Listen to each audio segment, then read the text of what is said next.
Hello guys, तो मैं फिर से आ गई हूँ। ओशो जी के कुछ मैसेज देना चाहती हूँ आपको। तो ओशो जी क्या कहना चाहते हैं, पहली रीडिंग जो मैंने की थी थोड़ी से आप लोग अपसेट लग रहे हैं मुझे। तो ओशो जी क्या कह रहे हैं आप सबको वो थोड़ा सा मेंशन कर देती हूँ आपको। तो अपसेट नहीं रहना है, ये चीज़ें हमारे साथ ऐसे ही जुड़ी हुई होती हैं। यस, आप देख लीजिए ओशो जी का मानना है कि पास्ट लाइफ से जुड़ी हुई चीज़ें होती हैं जो हमारे साथ हम लेके घूम रहे होते हैं। तो इसलिए अवेयरनेस में रहना है गाइस। तो अवेयरनेस में रहिए, आप जागरूक रहिए पूरी तरह से। तो और क्या कहते हैं ओशो जी, वो देख लेते हैं। ये 2-3 मिनट के लिए ओशो जी का मैसेज लाई हूँ आप सबके लिए। तो मुझे एक मैसेज था, लगा कि मैं एक ओशो जी के ऊपर रीडिंग कर दूँ आपके लिए। तो ओशो जी क्या कहना चाहते हैं उसका मैसेज लेने वाली हूँ। Moment to moment and yes, letting go, yeah. The burden, the fool, yeah, understanding। दो कार्ड और ले लेती हूँ। ओके, आ गए हैं पॉसिबिलिटीज। यस, अगेन देखिए, पहले भी सेलिब्रेशन का कार्ड आया था पहले वाली वीडियो में। जब आप देखोगे तो आपको पता चलेगा।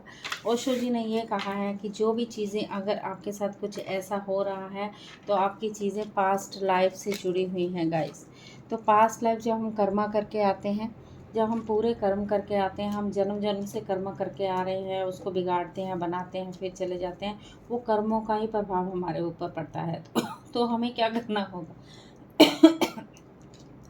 उन चीज़ों को लेटिंग गो करना होगा, पूरी तरह से निकाल के बाहर फेंकना होगा, फेंक के उनको प्रकाश में बदलना होगा। अवेयरनेस में हो जाइए गाइस, अपने अंदर को चीज़ को, इनर पावर को स्ट्रॉन्ग कीजिए। ओवरबर्डन कहते हैं लेने की बिल्कुल भी ज़रूरत नहीं। जो आपने ओवरबर्डन लिया हुआ है उसको बिल्कुल मत लीजिए। ओवरबर्डन को बिल्कुल अपने शोल्डर से लेकर पूरे अपने आप को हील कीजिए, चीज़ों का एक्सपीरियंस कीजिए। जो भी चीज़ें आ रही हैं, हम न्यू एनर्जी, द फूल की एनर्जी में आ रहे हो गाइस, नई नई चीज़ें शुरू हो रही हो। ये हमारा मोमेंट टू मोमेंट चलता ही जाता है, चलता ही जाता है। चीज़ें ये भाग रहा है, बंदा देखो टेढ़े मेढ़े रास्तों से होते हुए भाग रहा है, आसपास पानी है, पत्थर टेढ़े मेढ़े, फिर भी भागे जा रहा है, भागे। मतलब मोमेंट टू मोमेंट ये चेंजेस आते रहते हैं हम लोग के साथ। हमें इन चीज़ों के साथ अंडरस्टैंडिंग करने की ज़रूरत है। जब हम अंडरस्टैंडिंग कर लेंगे तो थोड़ा सा हमें देखना पड़ेगा आउटसाइड क्या है। आउटसाइड बाहर निकल के देखना पड़ेगा, आउटसाइड में है क्या।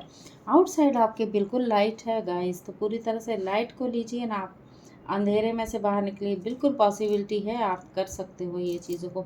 तो ओशो जी ने ये छोटी सी एडवाइस आप लोग को दी है। जो भी चीज़ें खामियां आप में हो रही हैं, जागरूक हो जाइए थोड़ी सी, क्योंकि आप मेडिटेशन से जुड़ जाइए। जब आप मेडिटेशन से जुड़ेंगे और अपने आप को हील कर लेंगे, स्ट्रेस आउट हो जाएंगे, तो आपकी चीज़ें, बिखरी हुई चीज़ें भी आप समेट लोगे गाइस, पूरी तरह से हील हो जाओगे। और गाइस इस तरह से आप लोग सेलिब्रेशन करने वाले हो नेक्स्ट 7 डेज़ में।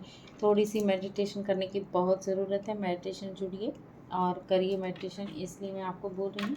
मैं वैसे बोलती हूँ कि आप करिए, मेरे साथ कीजिए, किसी के साथ भी कीजिए, आपकी जैसी इच्छा वैसे ही कीजिए। अगर आपके साथ ये रेजोनेट होता तो कमेंट करके मुझे बताइएगा कि बाकी ओशो जी की एडवाइस आपको पसंद आई है, तो मैं बताइए मुझे कमेंट करके। ये ऑल साइंस के लिए रीडिंग थी, ये भी ओशो जी की भी, क्योंकि ऑल साइंस के कार्ड्स मैंने निकाले थे। यह सबके साथ चीज़ें हो रही हैं, थोड़ी थोड़ी ऐसे हो रही, बिखराहट हो रही है, तो अप डाउन हो रहे हैं। तो अपने पे वर्क कीजिए। जो मैंने रूट चक्र स्ट्रॉन्ग करने के लिए बोला, हार्ट चक्र पे भी काम करना है। आप बस जागरूक रहिए, अवेयरनेस में आ जाइए, ठीक है। अवेयरनेस रहना है आपको, पूरी तरह से आँख कान खुले रखने हैं, पास्ट लाइफ को भूल कर आगे बढ़ना है, इस प्रेजेंट में जीना है गाइस, ठीक है। तो ऑल द वेरी बेस्ट, ऐसे ही खुश रहिए, हैप्पी रहिए, और मेरा चैनल सब्सक्राइब कर दीजिएगा अगर आपको लगे करना है तो। Okay, thank you so much.